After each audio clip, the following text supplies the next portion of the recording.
Okay, students, continuing. Here you see the structure CH3, CH2, CH2, CH2, CH, below CH3 and then CH3. अब आपको ये structure और ऊपर का structure देखने से ये लग रहा होगा कि इधर भी ब्रांच है और इधर भी ब्रांच है ना? लेकिन ऐसा नहीं है। हमेशा याद रखिएगा कि पेरेंट चेन हम उसे लेंगे जिसमें हम पेन या पेंसिल उठाए बिना एक लाइन में जहाँ तक हम कार्बन को खींच सकते हैं। दैट मीन्स देखिए, अगर मैं ऐसे जाती तो यहाँ पर आके रुक जाता, फिर इसको कंटिन्यू करने के लिए हमें पेन को लिफ्ट करना पड़ता। I would have required to lift the pen from moving from here to here.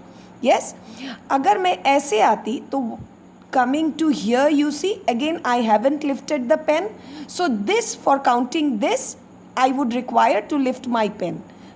Or if I go by this way, again I do not need to lift my pen.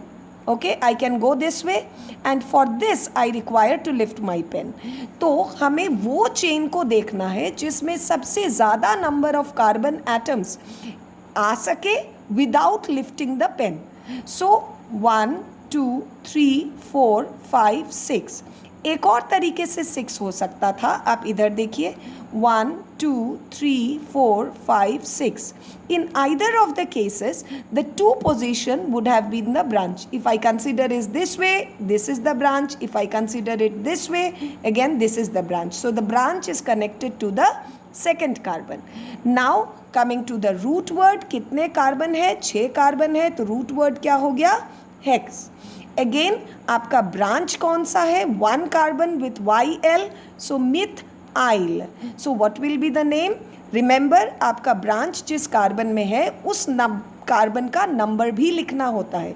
तो वैसे 2 position पे आपका branch है, तो 2 methyl hexane. 2 methyl for your prefix, that is branch, hex for the root word and ane for the primary suffix.